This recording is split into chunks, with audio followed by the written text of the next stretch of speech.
Ahora sí, ¿cómo están, chicas? Buenas noches. Vamos a iniciar ya con esta nuestra semana 16. Aquí su compañera Ángela me ha compartido una imagen, a ver, que es para ayudarla con respecto a una pregunta justo del tema que estamos desarrollando en esta semana 16 ya, ¿no? A ver, dice, el alcalde pensaba que los animales son como los hombres y era mentira lo de su falta de sentimiento. Ahí estaban sin ir más lejos los de las vacas. Cuando mataban a alguna en la comunidad, las vivas que olían la sangre derramada en el lugar del sacrificio bramaban larga y dolorosamente, como deplorando la muerte, y al oírla llegaban más vacas y todas formaban un gran campo que estaba allí 1 o 2 días, brama y brama, sin consolarse de la pérdida. Entonces Maki consideraba a los animales como los cristianos, según un comportamiento inocente, gran cosa la muerte de Choloque. Ya. El indigenismo literal se vive en 2 momentos: el indigenismo ortodoxo y el indigenismo. La obra de mundo de Génesis y pertenece al primero. Ya. ¿Qué rasgos distintivos vamos a detectar en el momento citado? A ver, vamos a ver, escribe, ya. Hablamos, a ver, por sí este párrafo ya habla pues de la perspectiva, la cosmovisión que tenía pues el alcalde. Recuerden de que si nos enfocamos en el indigenismo, pues justamente tanto Arguedas como Ciro Alegría pues compartían este lado intimista pues, ¿no? De los indígenas. Entonces, aquí podemos observar cómo el alcalde, ¿no? Ve la creencia que tiene, ¿no? Describe estas creencias, o sea, del hecho de que confunde pues a los animales con los cristianos, y a la par también vemos pues cómo se comportan estos animales, ¿no? Lo hace como una referencia a una comparación de que se comportan igual que los animales. Ya, entonces, lo que más se acercaría aquí, ya, es que está describiendo pues las creencias del personaje pues desde una mirada externa, ¿ya? Ahora, ¿por qué nos enfocaríamos en ello? Porque si bien es cierto, en el mundo de Sancho y Ajeno, el personaje conocía, por el hecho que contenía pues este lenguaje del quechua, conocía este, las costumbres, y por ahí pues el mismo quechua lo ayudaba a comprender, ¿no?, los textos de la época. Vemos de que el narrador no es que esté, como se dice, presente en la obra, sino que desde una perspectiva externa, fuera de, busca describir los acontecimientos que suceden en la época, ¿no? Entonces, como que él es un narrador externo que busca plasmar cómo se daban las costumbres de la época. Ciro Alegría, por ejemplo, con este libro del mundo es ancho y ajeno, nos vamos a dar cuenta que es un libro muy descriptivo, ¿no? De las costumbres de la época, e inclusive habla pues de mucho de la sabiduría andina, ¿no? De por qué pues, los indígenas escogían, por ejemplo, a los alcaldes que tenían en cuenta ellos, ¿no? Y las vivencias de cada uno de ellos. Entonces, ahí, hija, sería, en el caso de esta pregunta, sería la A, ¿no? La descripción de las creencias del personaje desde una mirada externa. Bien, no sé si te ayudé con esta pregunta, hija. Miss, ¿qué Sí. significa el lenguaje alegórico? Ya, lenguaje alegórico viene a ser más como que una perspectiva, eh, a ver, ¿cómo te explico? Alegórico más que nada va a una perspectiva como que de ensoñación, ¿no? En este caso, como que algo como una representación más que nada simbólica. Eso se refiere a alegórico. Es como que una simbología a un elemento. Es como darle algo a este elemento, no un significado. A eso se refiere con un lenguaje alegórico, ¿ya? Darle una significación a algo, ¿no? Como por ejemplo, ¿no? Yo te digo la paloma blanca, ¿no? Cuando digo alegórico es porque tú interpretas por este animal, por esta ave, perdón, una simbología, ¿verdad? A eso se refiere con la parte de alegórico, ¿ya? Ya, mis gracias. Ya está. A ver, Bien, chicas, ustedes saben que me adapto a ustedes. ¿Hay más preguntas que desean desarrollar el día de hoy? Pasamos quizás un poco a la parte de la teoría. ¿Alguna pregunta que han desarrollado del cuadernillo? A ver, las escucho. Mira acá. Ahí. A ver, me indican qué les gustaría hoy día trabajar. Hacemos un repaso de lo que han trabajado esta semana. Yo voy a compartir acá la pantallita. A ver, dígame ustedes. ¿Hacemos repaso de lo de esta semana?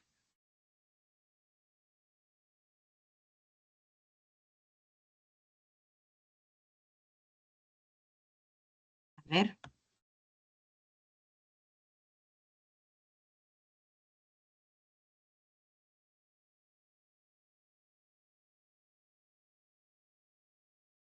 Ya, un repasito entonces. Ok, ya, ya, perfecto, ya chicas. Perfecto, entonces hacemos un pequeño repasito.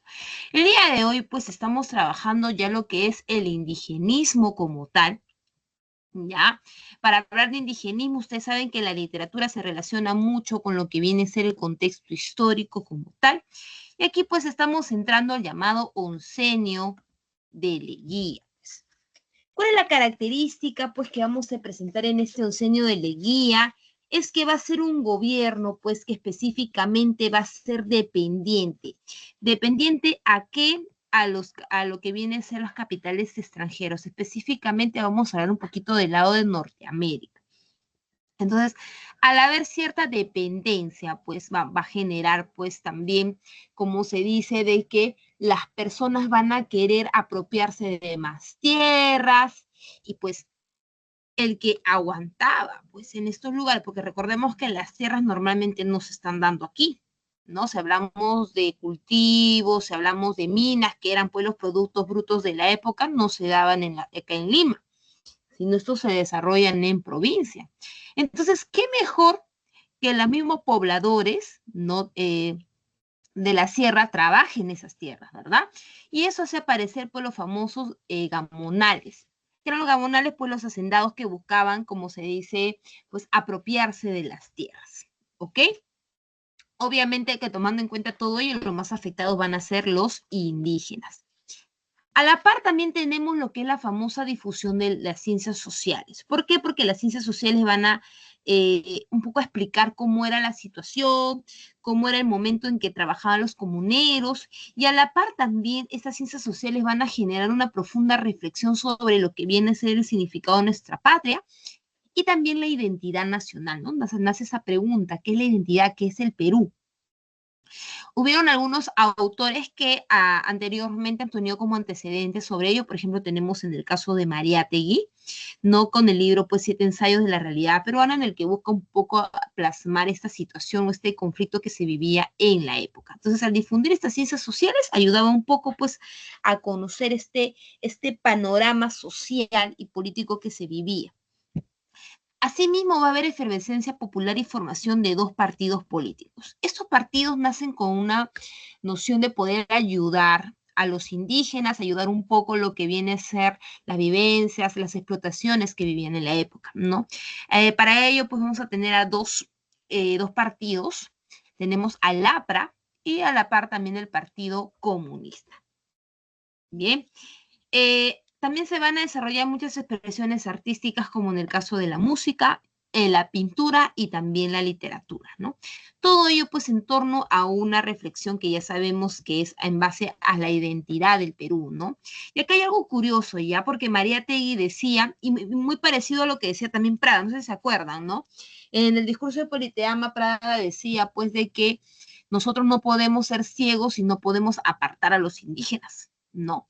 Cuando Mariátegui escribe Siete ensayos de la realidad peruana, él dice, pues que para hablar de un Perú tenemos que nosotros unir pues a los indígenas con también a la clase popular, porque ellos son el Perú, ¿no? No vienen a ser los extranjeros, los aristócratas, no, vienen a ser los indígenas la clase popular viene a ser realmente el Perú, ¿no? Ahora, vamos a tener aquí algunos antecedentes, que van a hablar también de este tema. El detalle acá, chicas, va a ser que, pues, ellos lo van a hacer como se da con una visión paternalista, ¿ok? ¿A qué me refiero con una visión paternalista? Es como que el indio va a necesitar la ayuda de otro indio, ya para poder, como se dice, surgir, para poder, como se dice, no, que no pisen sus derechos, ¿no? Eso es lo que se va a plasmar aquí. Entonces, por un lado, tenemos aquí a Manuel González Prada, ¿no? En el cual, pues, él también habla del realismo peruano sobre lo que es la vista del indígena. Y algo curioso que Manuel González Prada también establece aquí en su obra de Páginas Libres, es que él tiene una frase bastante icónica en el que dice que el indio ya se va a redimir simplemente a través de su esfuerzo, ¿no? A merced de su esfuerzo y no por la humanización de sus opresores. ¿Qué quiere decir esto? Que el cambio de pensamiento que van a tener con respecto al indio no va a surgir, ¿no? Cambiándole los ideales a los opresores, sino que el mismo indio tiene que hacerse notar, ¿no? El mismo indio tiene que luchar, ¿no? Por otro lado, pues tenemos a Clorinda Mato de Turner con la obra Ave sin nido, en el que ya hemos visto pues que se denuncian los abusos que existían hacia los indígenas, ¿no? Y ahí también observábamos por la ayuda de los criollos de cómo ellos trataban de apoyar a estos indígenas debido a los abusos que sufrían. Eh, entonces, ahí vamos iniciando un poco con esta idea indigenista. Tenemos también a un Enrique López Albújar, ¿ya? El detalle con Enrique López Albújar es que él era escritor, era periodista y uno de los roles que también mucho destaca es que él era juez. Entonces se dice pues que él, como recibía muchos casos, a él le gustaba pues un poco trabajar con esta situación de los indígenas, pero su perspectiva no era, pues, como se dice, una expectativa de que, ay, no, que hay que ayudar al indígena. No, él tenía una visión más que nada parcial. ¿A qué me refiero? Que por un lado él podía plasmarte, pues, las necesidades que surgían, ¿no? Por los indígenas, y por otro lado también mostraba a un indio, pues, un poco salvaje, a un indio, pues, que no, como que, como que un ser que no se puede salvar, ¿no? ¿Ya? Así era la perspectiva de López Arbós, que es que tampoco él tuvo vivencia con los indígenas, ¿no? Sino que él, de acuerdo a los casos que recogía y trabajaba en estos casos, es que él va a plasmar estas historias, pues, en cuentos andinos, ¿no? Por eso que esa viene a ser esta característica de él, cuando decimos visión parcial del indio, ¿no? No tenía una visión neutral, sino por un lado esta necesidad y por otro lado el salvajismo, como llamaba él del indio, ¿no? Y pues José Carlos Mariátegui pues también buscó, en base a las propuestas de González Prada, hablar un poco de este conflicto socioeconómico, ¿no? Pero tampoco llegó al intimismo como tal porque él, como saben, no conocía mucho el quechua, ¿no? Y tampoco había tenido vivencias, ¿no? Él como que veía la realidad, ¿no?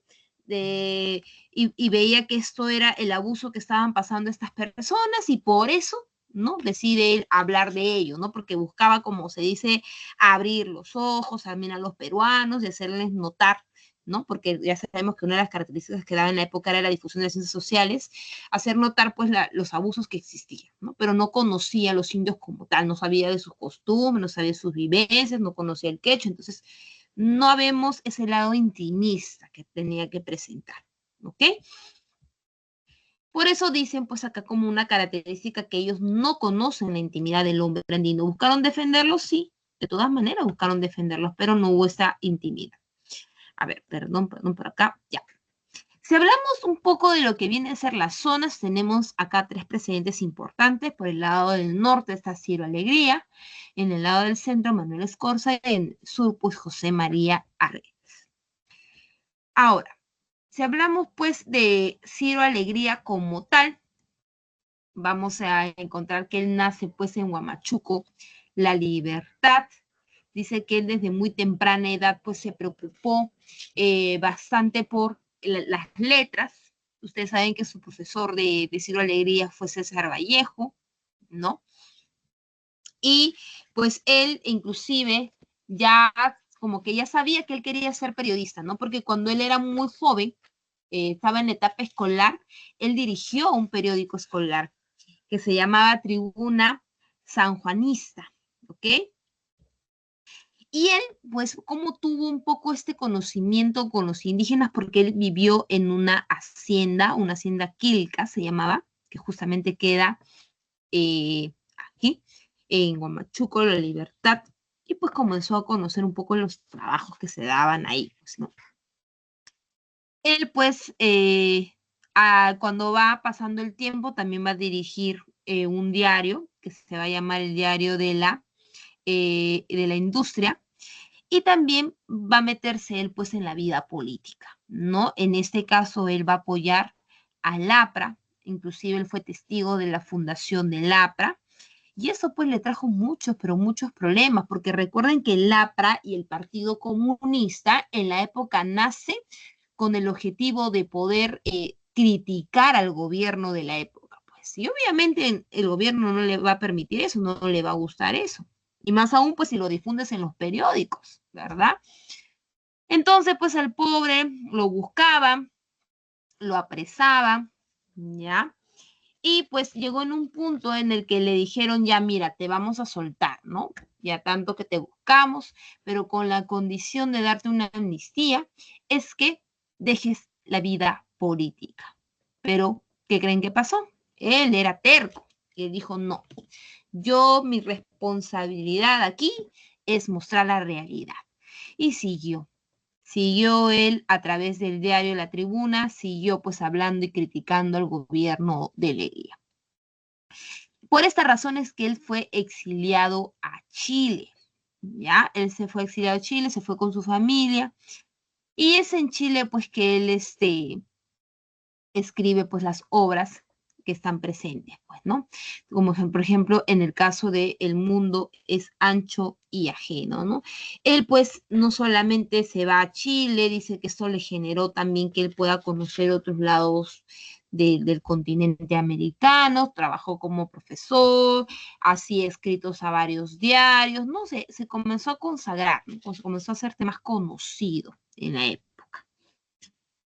Teniendo en cuenta ello, chicos, él pues en Cuba se enamora de una poetisa que se llamaba Dora, ¿ya? Dora, y con ella viene acá al Perú.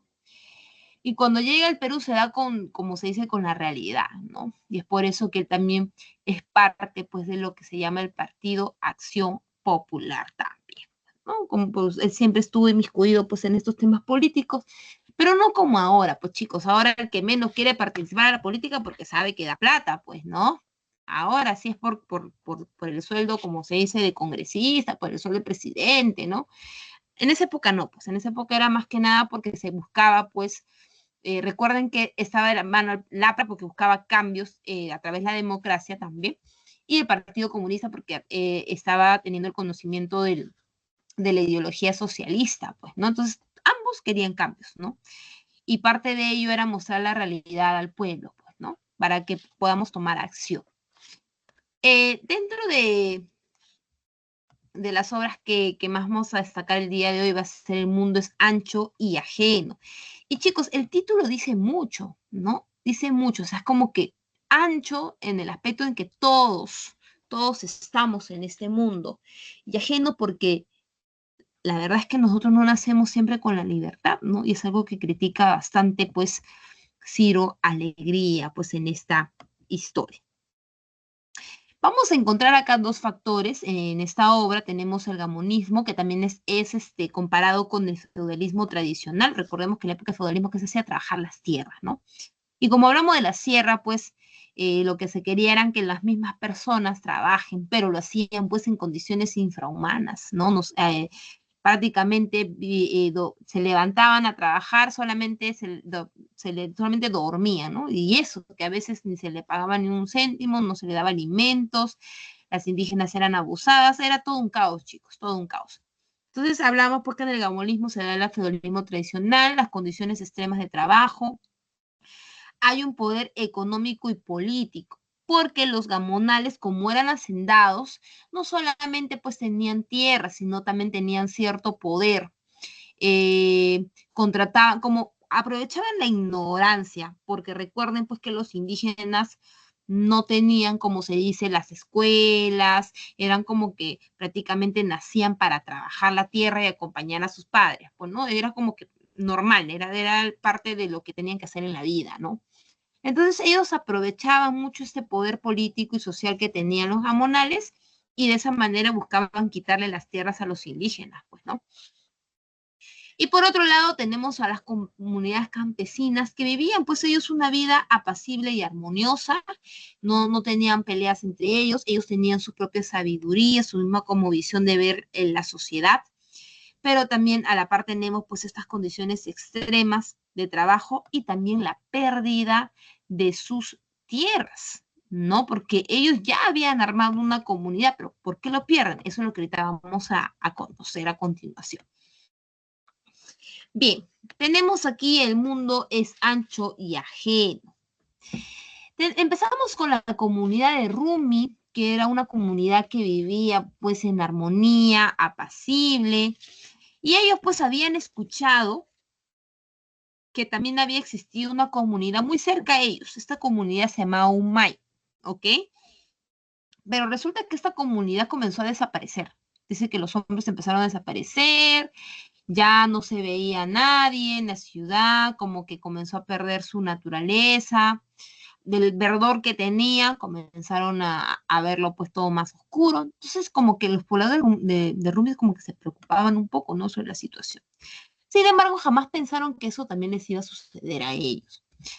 Teníamos aquí pues al anciano Rosendo Maki, que era el alcalde sabio, prudente, era un anciano que se dice que tenía ya tiempo en ese puesto y que la comunidad pues por el trabajo que había hecho lo había mantenido ahí, pues, ¿no? Como que ustedes dicen un alcalde bueno, por hecho de ser bueno hay que mantenerlo ahí y cuidarlo, ¿no?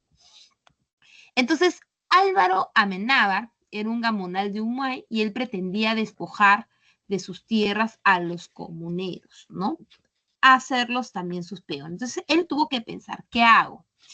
Como él tenía un abogado, ¿ya? Él tenía un abogado, él le dijo a su abogado que la única forma de poder sacar a los pobladores era haciendo ciertas artimañas. ¿Cómo?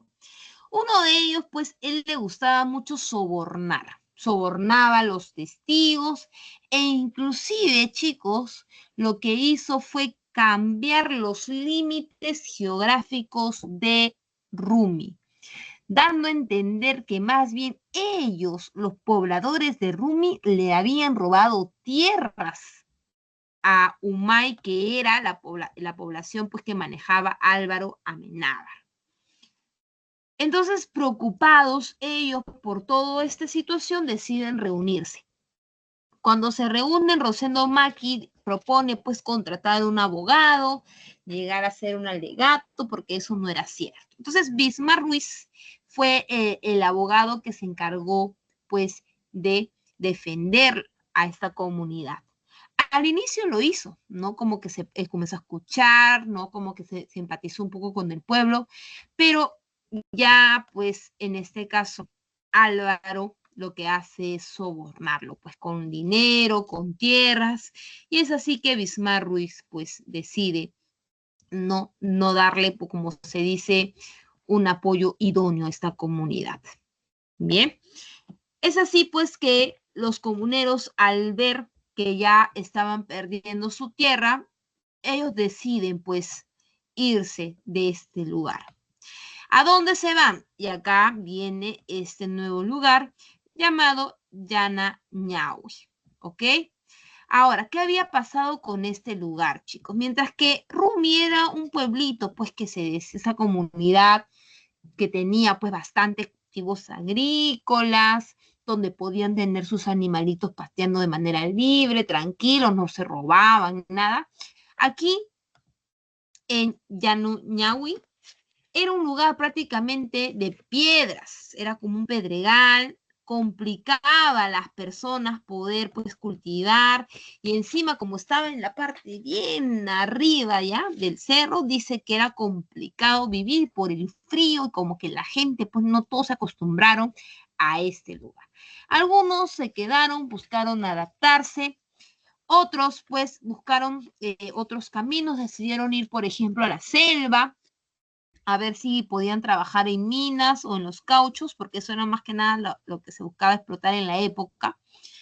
Y pues es así que también otro grupo de personas decide pues irse con Fiero Vázquez, ¿ya? ¿Qué había pasado con Fiero Vázquez? Fiero Vázquez pues era un asaltante, no era un asaltante.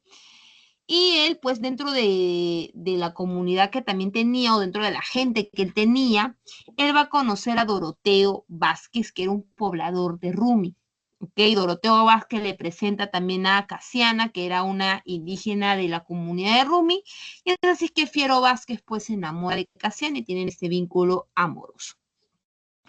Fiero Vázquez pues escucha por Doroteo lo que estaba suscitando en la comunidad, pues le habían dicho de que ellos habían pues tratado de salvar Rumi, que inclusive pues habían mandado un alegato, que el alegato se llegó a perder, cuando en realidad no se perdió. Álvaro ya sabía de que iban a mandar esta carta, lo intercepta y lo quema, pues, para que no exista evidencia de nada. Es así que Fiero Vázquez decide ayudar, como que como que buscas el sentir del pueblo, ¿no? Los escucha y pues es así que busca la forma de poder apoyarlos. Entonces, había pasado aquí una situación, ¿ya? Como Álvaro se había dado cuenta de que no podía con estos pobladores, como que dijo ya, no se quieren quedar acá, no quieren trabajar para mí, muy bien, voy a hacerle la vida de cuadritos. Entonces dice que en una noche los pocos animalitos que le quedaban a estas personas para poder subsistir, en la noche agarró los animalitos, mandó a sus peones que a los animalitos los pongan cerca de sus tierras.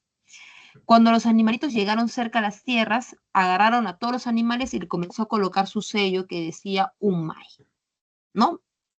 Entonces todos los animalitos ya tenían esto. Entonces la gente estaba preocupada porque imagínate, no tienes que comer, no hay leche para tomar, no hay nada. Y encima estás en un lugar donde no puedes cultivar mucho, pues. Entonces en esa desesperación, Rosendo Maki, que era el alcalde, recordemos que es un viejito, es un ancianito, decide buscar a su toro, ¿no? Y se da con la sorpresa de que su toro estaba pues en Rumi, ¿no? Con donde estaba ahora Álvaro. Y dice pues que en la oscuridad él decide pues sacar a su toro y regresarlo a su tierra. Entonces Álvaro, al enterarse de lo que había hecho, decide pues mandarlo a la cárcel. Bien, es en la cárcel, ya, es en la cárcel que conoce Rosendo, conoce a Fiero Vázquez, ¿no? Y le cuenta todo lo que había pasado. Entonces Fiero Vázquez le dice, oye, pero mira, ¿qué te parece si vamos a ayudar a los pobladores? Yo me voy a escapar y te invito a que te escapes conmigo para poder ayudar a tu pueblo. Como Rosendo era tímido, como que era, se dice, una persona hasta lo último muy leal, de mucho conocimiento, le dijo, no, déjame aquí, tú ve, escapas y puedes ayudar, sería, ¿no? Lo mejor que puedas hacer por mi gente. Entonces se escapa. No, ni el mismo Rosendo sabe cómo se escapó Fiero Vázquez, pero Fiero Vázquez se escapa. Entonces, cuando llegan los peones, no, y se dan con la sorpresa de que no estaba, Álvaro pues lo amenaza a Rosendo, pues, y le dice, dime dónde está Fiero Vázquez. Y Rosendo no sabía, no tenía ni idea. ¿Cómo se escapó? Tampoco. ¿Qué hicieron? Lo golpearon. Golpearon a este ancianito hasta morir, ¿no? El pobre llega por toda la paliza que había recibido, termina falleciendo. Entonces, Fiero Vázquez en el camino, pues, buscó ayudar a este pueblo, pero ya su destino, como se dice, ya estaba trazado, ¿no? Dice que en una mañana llega a, pues, a Yanañahui la noticia de que habían encontrado la cabeza de Fiero Vázquez, lo habían decapitado. Casiana, pues que era su mujer, estaba desesperada, el pueblo también está desesperado porque de alguna forma tenían la esperanza de que Fiero Vázquez los pueda ayudar ante esta situación, pues, ¿no? No podían hacer nada, estaban atados de manos, no tenían comida, no podían cultivar bien sus tierras, encima tenían a un Álvaro que buscaba, pues, hacerle la vida de cuadritos. Es así, pues, que va a aparecer Benito Castro, que viene a ser el hijo adoptivo de Rumi. Era un joven, pues, que vivió, se puede decir, en la costa y tenía cierto conocimiento de leyes. Entonces, cuando él llega, se adapta, pues, a la sociedad de Yanañahui y, pues, con las innovaciones y el poco conocimiento que tiene, busca, pues, hacer surgir nuevamente este lugar. Es por ello que los pobladores, al ver que este joven, pues, tiene nuevas visiones, que tiene esa inspiración de ayudar al pueblo, deciden nombrarlo como alcalde. Benito entonces sigue haciendo la labor, una buena labor, tratando de ayudar a la gente. Y Álvaro, al enterarse pues de que Benito estaba nuevamente levantando Yanañahui, busca nuevamente hacer una venganza. Entonces, ¿qué hace? Manda un alegato nuevamente, indicando pues de que querían quitarle también Yanañahui. Es así que pues Benito le dice a las personas, ¿saben qué? De modo, hay que armarnos, pues hay que defender, hace una arenga, ¿no? Hay que defender a nuestra comunidad y hay que hacerlo con las armas. Dice que a los pocos pobladores se les dio armas. Dice que Álvaro mandó a sus peones a, a que traten de sacar a la gente. Fue una victoria porque dice que salieron los pocos comuneros del lugar salieron, dispararon, mataron a los peones, algunos los hirieron. Y cuando Álvaro se entera dijo, muy bien, contrató a más personas, contrató a más peones. Y pues imagínate, esa comunidad a la justa manejaba pues las pistolas. Lo que hizo Álvaro fue llenarse de ametralladoras, ni siquiera pistolas. Y pues tenía tanto poder este hombre que decidió hasta la Guardia Civil que lo apoye. Pidió apoyo a la Guardia Civil, imagínense, fue una matanza. Todos terminaron muriendo. Toda la comunidad, uno por uno, terminó muriendo. El único pues que sobrevivió fue uno de los últimos en realidad de esta historia, fue Benito Castro, que pues trató de salvar a su familia, le pidió a su esposa y a su hijo pues que se escapen, pues, ¿no? Para él con su vida pues termina defendiéndolo, pues. Y es así, chicos, que termina pues la historia de esta novela, pues el mundo es ancho y ajeno, lamentablemente con la aniquilación de la comunidad de Rumi, ¿no? Un poco triste esta historia, no hay un final feliz, chicos, pero era lo que pasaba en los indígenas, ¿no? Era como vemos, eran bastante pisoteados, no les importaba nada a los hacendados con solamente ganar, pues, ¿no? Por eso el tema principal que vamos a encontrar en esta obra va a ser la lucha por la tierra, ¿no? Como tema secundario vamos a ver la comunidad como un espacio de fraternidad, porque vemos que dentro de Rumi, pues la gente se apoyaba, se ayudaban, vivían tranquilos, en armonía, con la dirección del alcalde. La justicia al servicio de los gamonales, porque para ellos, para los gamonales no había justicia, chicos. Ellos, donde como se dice, si ellos querían lograr algo, hacían todo lo que quisieran, como tenían tanto poder, tenían pues educación, pues ellos podían hacer y deshacer con los, ¿no? Con los indígenas. Hablamos de la sabiduría popular porque vamos a ver descripciones, pues, en la que los indígenas veían, pues, su visión del mundo, sus creencias, como la que acabamos de ver ahorita, pues, ¿no? en el caso pues de los toros que se comparaban como cristianos, y pues también vamos a ver la corrupción pues de los funcionarios. Comentarios pues que podemos rescatar de esta historia es que valoramos la comunidad campesina como un lugar de solidaridad. Ellos, los campesinos, nunca buscaron luchar, chicos. Al contrario, más bien ellos buscaban defender sus derechos, pero vemos de que eran pisoteados, ¿no? Muchas veces pues no había justicia para ellos. Y condena pues el feudalismo tradicional que liquida a las comunidades, ¿no? Como se buscaba tener más tierras, generaba pérdida de lugares. Pues. Bien. Ahora, acá a la par tenemos pues a este gran José María Arguedas, sanmarquino, profesor sanmarquino. La historia de Arguedas, chicos, también fue muy triste. Él fue huérfano por madre a los 2 años. Su papá trabajaba de abogado y se iba pues a diversas partes del Perú y lo dejaba él con su madrastra. Él nace pues en Andahuela, Purímac.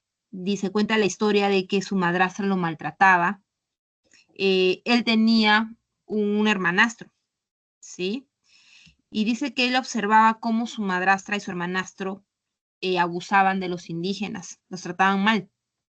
E inclusive se dice que un dolor que él cargó, algo que lo vamos a ver mucho en Guarmacuyay, no sé si han leído el cuento de Guarmacuyay, pero habla del que su hermana, o sea, los abusos que sufre, pues, no una indígena.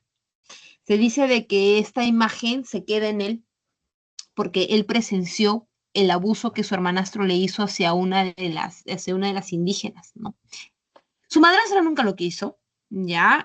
Como aprovechaba que su papá nunca estaba en casa, lo que hizo fue mandarlo a él a vivir prácticamente con los indígenas, ¿no? Es por eso que él desde muy chiquito, él aprende el quechua, él valora mucho las tradiciones, él dice que conoce la ternura y el amor con las indígenas, que él se sentía pues parte de esa comunidad, pero a la par también tenía cierta como que cierto choque cultural en él, este sentimentalismo partido, porque por un lado, él amaba, quería mucho a los indígenas, y por otro lado, también cuando él va creciendo, su papá lo obliga como que a portarse como lo que era, ¿no? Como que como una persona, pues, de costa, que tenga modales y todo lo demás, ¿no? Como que tener este tipo de formación, ¿no? Y eso a él le costaba mucho porque ya había tenido, pues, estas vivencias. No podía él ver o maltratar a los indígenas, ¿no? Porque se habían convertido como su familia. Entonces, este lado intimista, e inclusive él aprende el quechua, va a ser pues que él tenga un profundo dolor pues en su vida, ¿no? Y más aún porque su papá, al ver que pues él tenía estas costumbres, decide mandarlo pues a un colegio en la costa, y en ese colegio de la costa también era marginado, pues, ¿no? Porque decían de que él, uno, era un muy buen estudiante. O sea, a pesar de hablar quechua, también manejaba el castellano, era una persona muy responsable, pero los chicos decían pues que tenía actitudes extrañas, ¿no? Y decía, ¿cómo en un colegio como este puede estudiar este tipo de persona, ¿no? Y pues nadie, como se dice, hacía nada, pues, ¿no? Por eso su vida ha sido bastante dura. Fue escritor, docente, traductor e investigador de la cultura andina. Es poeta en quechua porque tiene varias narraciones en quechua. Y si no lo tiene, chicos, en muchos de sus cuentos van a ver estas terminaciones, estas palabritas en quechua. Y pues él pues dice que tuvo muchos conflictos también con algunos escritores. Él pasó por un proceso psicológico, por un proceso psiquiátrico, porque él sufría mucho de depresión. Y dice que tuvo una pelea muy fuerte con Cortázar, no tan fuerte que dice que él pues se termina, aunque ahorita es un misterio, algunos dicen que ha sido pues por la depresión que tenía, otro porque dice que se sintió humillado, son hipótesis. Pero él dice, justamente en Agraria, ¿no? En la habitación donde él estaba, pues él termina disparándose en la cabeza, pues. y haciendo esta la segunda vez la forma de querer quitarse pues la vida, pues, ¿no? La primera vez lo intentó, pero se salvó, porque también se le había venido encima pues el divorcio con su esposa, le habían quitado el derecho a ser profesor, o sea, pasó por todo el pobre, pasó por todo, pero ya lo último fue con la pelea de Cortázar que había terminado de quitarse la vida, ¿no? Un balazo se dio en la sien, pues, ¿no? Entonces ahí termina en 1969. Vamos a analizar un poquito los ríos profundos y nos vamos a dar cuenta que la historia que aquí se va a hablar, pues, es Ernesto, que viene a ser, pues, él, nos hacía llamar también Ernesto en esta historia. Ernesto, pues, y su padre, Gabriel, viajaron al Cusco, ¿ya? Pasa que su papá no tenía, como que se hizo un trabajo fijo. Entonces, con un hijo al lado, buscaban la manera, pues, de tener algo como para poder establecerse, como para que su hijo pueda tener un solo lugar, porque ellos dicen que paraban de un lugar al otro, de provincia en provincia en iba. Entonces, cuando viajan a Cusco, ya ahí se encontraba pues un familiar que era llamado Manuel Jesús, también conocido como el Viejo, pero dice que él era malo, malo, malo, los trató mal a ellos, trataba mal también a los indígenas, y pues su papá era un poco orgulloso. Su papá entonces no resistió, solamente estuvo un día y medio en Cusco al ver cómo lo trataba pues este familiar, y deciden irse a Abancay. Su papá, pues pensando que en Abancay había una oportunidad de trabajo, se da con la sorpresa de que no, y pues al ver que su hijo no podía seguir acompañándolo, pues sin tener educación, estabilidad y todo lo demás, decide pues mandarlo a un colegio internado. Pero en este colegio internado, chicos, vamos a encontrar muchas cosas, vamos a encontrar bastante violencia y también marginación, ¿no? Y vamos a encontrar también algunos personajes curiosos. Tenemos, por ejemplo, el caso de un director que era Augusto Linares, que se decía que era un director muy, o sea, que buscaba ayudar a los pobladores, buscaba estar estar con los educadores, pero era muy como que buscaba adoctrinar, más que educar, adoctrinar a los jóvenes, ¿no?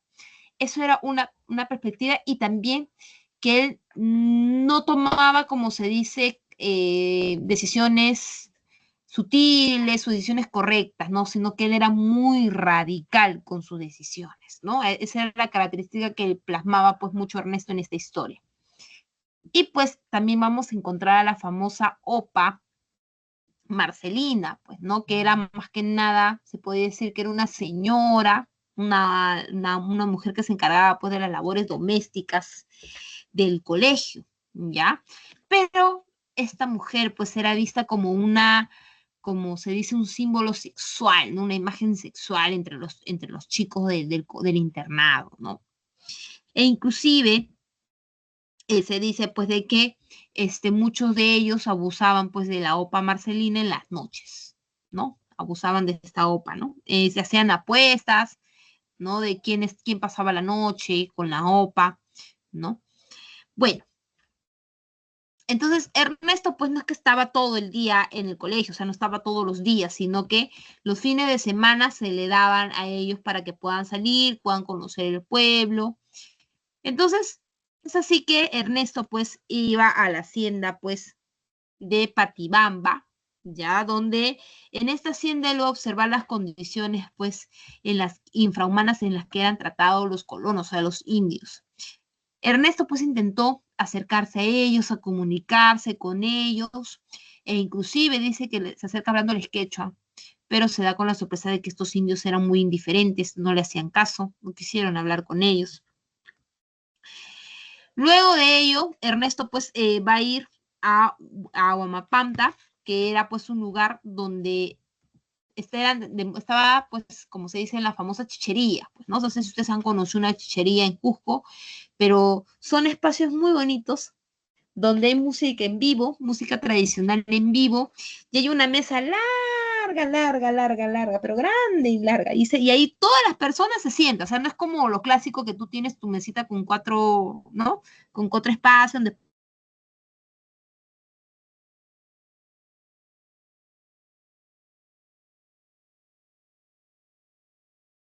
son los mismos, ¿no? Y entre ellos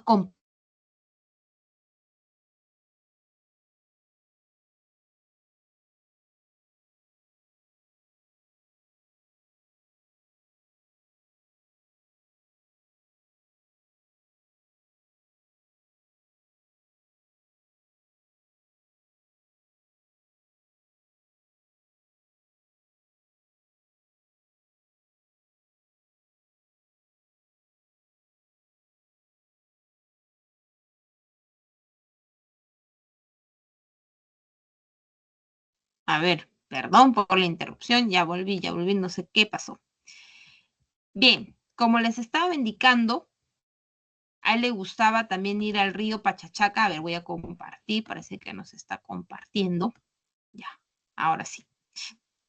Porque dice pues que para Ernesto el río Pachachaca era pues el lugar donde él podía respirar, podía reflexionar, podía admirar la naturaleza, era un espacio de paz para él, pues, ¿no?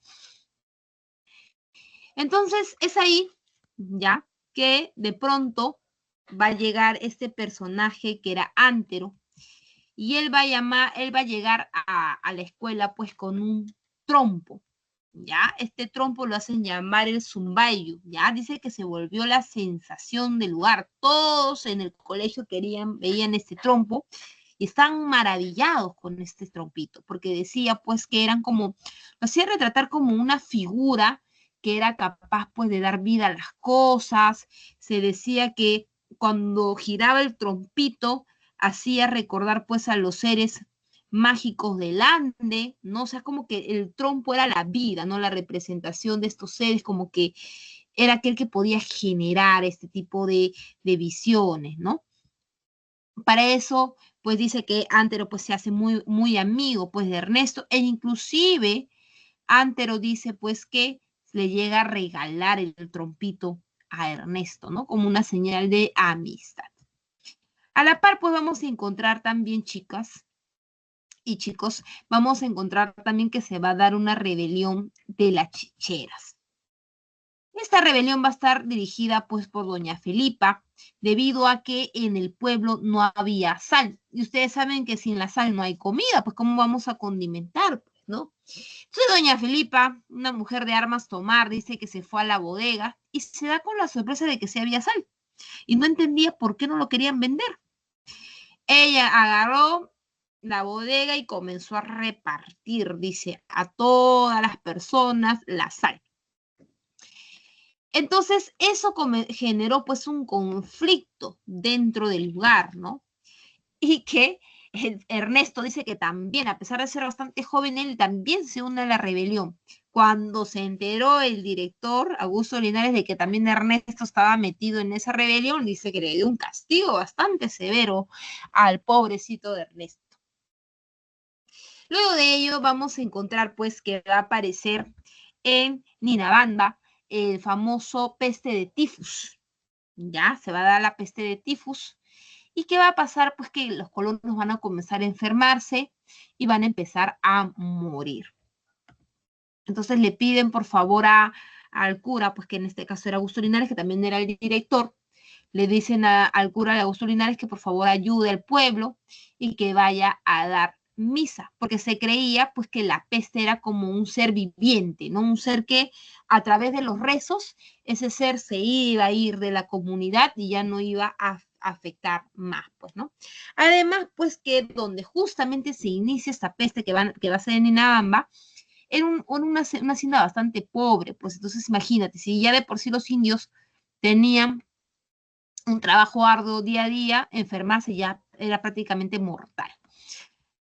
Es así pues que el,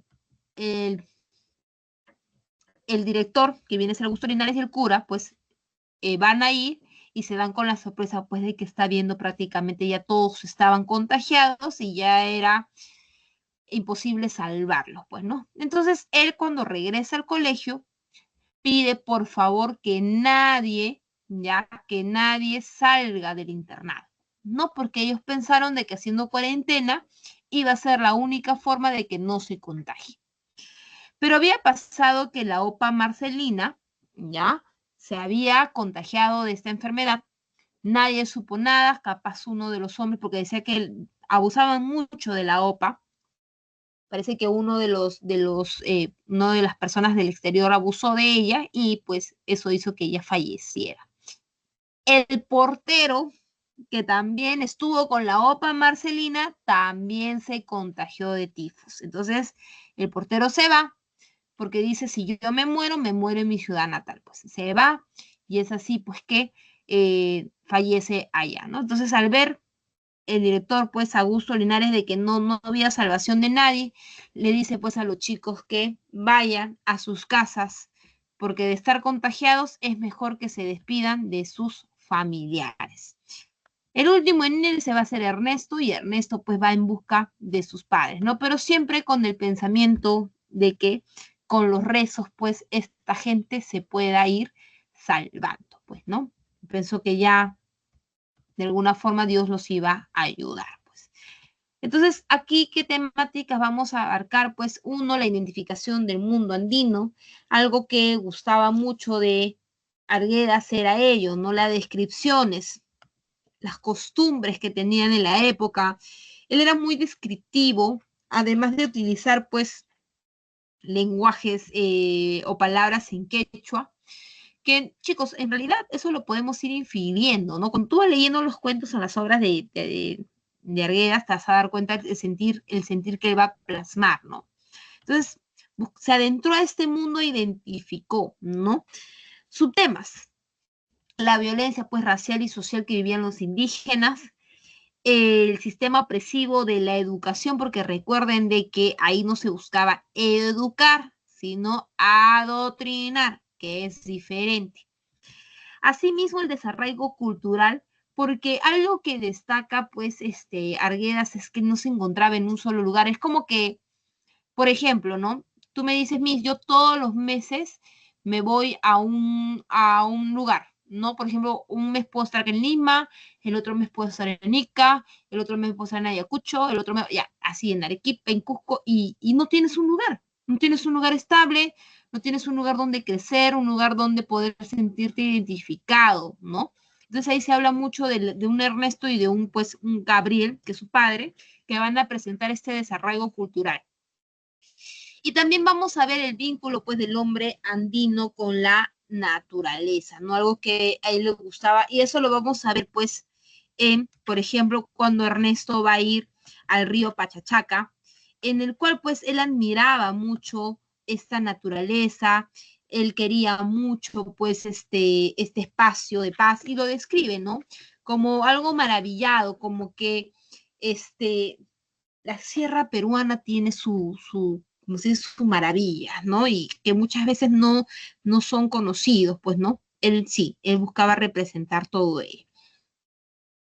Como comentarios, pues tenemos la que plantea una visión andina del mundo y está escrita con un lenguaje altamente lírico, chicos, porque cuando vamos a leer no es netamente narrativo, sino que tiene, como se dice, un poco esta musicalidad, vamos a ir encontrando en estas obras, ¿no?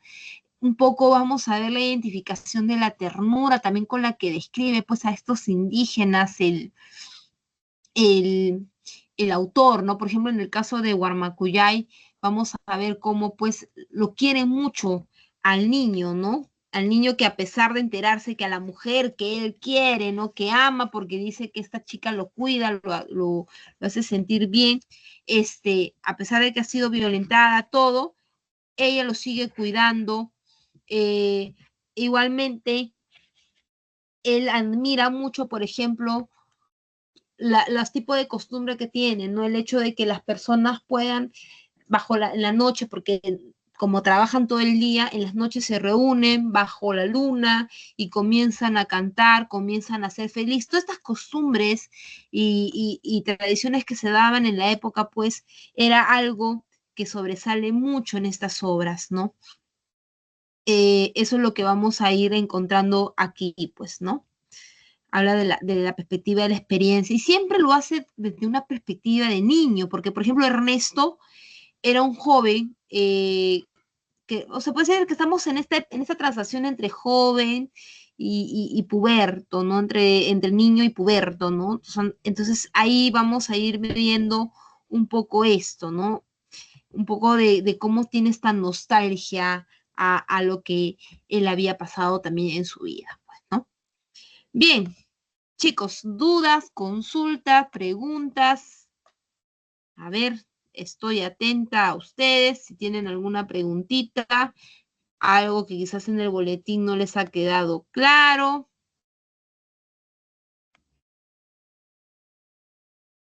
Me hizo una pregunta sobre la obra del mundo es ancho y ajeno. ¿Sobrevive Benito Castro? No, hija. Benito Castro fue el último en morir. Él, pues, cuando se da cuenta de que ya están matando a todos, le dice a su familia, pues, no que se vaya. Y pues ya, después de que se escapa su esposa con su hijo, ya él termina fallecido, porque recuerda que eran, pues, es como que tú vayas con una pistolita y ellos vayan con un cañón, pues, ¿no? Ahí estaba la diferencia abismal. Y además la cantidad de personas, ¿no? La comunidad eran, pues, ¿cuántos? 30 personas. Ahí había Álvaro había mandado, pues, había contratado peones, aparte de los que ya tenía, y a la misma Guardia Civil. Entonces estábamos hablando también de una diferencia de, ¿no? Cantidad entre estas personas y ellos. Pues, ¿no? Termina falleciendo, pues, Benito Castro. Bien. ¿Alguna otra pregunta, chicos? Ahí estoy viendo las preguntitas. ¿Alguna otra preguntita, chicos? ¿Alguna otra duda que tengamos del tema del indigenismo?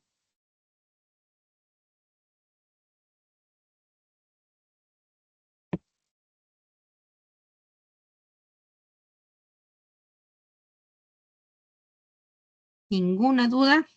Una pregunta. Sí. ¿Puede profundizar un poco más en qué sentido Ciro Alegría estaría conectado con digamos, con la cosmovisión andina? Porque lo relaciono más a la denuncia social, ¿no? Ajá, ya. Una de las perspectivas es por la parte de su vida, ¿ya? Recuerden que él no nace o sea, en Lima, sino él nace en una hacienda en Quilca, ¿ya? Hacienda se llama Quilca. Y pues en esta hacienda vamos a encontrar pues que él observaba también un poco la realidad andina. Entonces, él apostaba, por ejemplo, ya por una descripción de o sea, de cómo él veía a esta comunidad indígena, pero a diferencia de Arguedas, que por ejemplo Arguedas sí convivió con ellos, sí conoció este lado más profundo, más intimista, Ciro Alegría lo hizo más que nada desde un factor más externo, pero a la par también muy descriptivo de lo que suscitaba, o sea, como que él buscaba describir las vivencias internas, ¿no? De lo que vivían ellos. Entonces, como que Ciro Alegría lo que buscaba era mostrar pues la comprensión del mundo de estas culturas andinas, ¿no? A través de pues de ya sea de su vida comunitaria, ¿no? De la relación pues que tenían, por ejemplo, los pobladores con la tierra, ¿no? Entonces, una de las cuestiones pues que él adentró, recuerda que él no habla de una visión paternalista, ¿no? De que, por ejemplo, el indígena se ve como que el que necesita siempre la ayuda de alguien, no, sino que él buscó mostrar pues un poco la vida en sí de ellos. A través pues mostrando por ejemplo la parte de cómo se organizaban, cómo eran sus costumbres, cómo eran sus ritos, cómo eran por ejemplo su amor de ellos hacia la naturaleza y, y pues demuestra, por ejemplo, en el caso del mundo es ancho y ajeno, demuestra cómo eran pisoteados ese derecho, ¿no? Y cómo buscaban luchar. Recuerdan que en el caso del indigenismo no vemos a un indígena que necesita ayuda de otro, sino un indígena que es capaz de tomar acciones para defenderse, ¿no? Esa es parte del indigenismo. Y eso lo vemos, por ejemplo, en el caso del mundo ancho y ajeno, ¿no? Personas que hasta lo último buscaron, pues, defender su tierra, agarrar, como se dice, las armas, ¿no? Buscar primero los medios como la ayuda por parte de la justicia, ¿no? Mandando los alegatos y todo, pero vemos que a pesar de todo ello, siguen siendo pisoteados. O sea, no vemos, como se dice, ese final en el cual pues todavía el indio necesita de un criollo, como lo vimos en el caso del ave sin nido, ¿no? Sino de un indígena que hasta el último, con su comunidad, lucha por ellos, por subsistir más que nada. ¿Ok? Entonces, esta parte de la colectividad es una de las características que muestra Ciro Alegría, ¿ya? Y pues también plasma de manera descriptiva estas vivencias, estos hechos que quizás no se daban, por ejemplo, con Naves sin Nido, no se da, por ejemplo, en Páginas Libres, no, sino que él sí, al igual que Arguedas buscó como que centrar al lector en también que se conozca estas tradiciones y estas costumbres de estos indígenas, ¿no? No sé si con eso te ayudé, Edwin. Sí, gracias. Ok, muy bien. Bien, chicos, si no hay más duda, entonces paso a despedirme de ustedes. Muchas gracias por su atención el día de hoy. Igual, ya saben, el día viernes voy a seguir trayéndoles preguntas, así como lo hicimos la semana pasada, como para pensar por ahí con trampitas y poder pues trabajar y seguir practicando, porque ya estamos prácticamente por culminar ya el ciclo. Entonces, les deseo igual todos los éxitos, chicos, y ya nos estamos viendo el día viernes. Cuídense. Hasta el viernes, profesora. Gracias. El viernes, cuídense, chicos.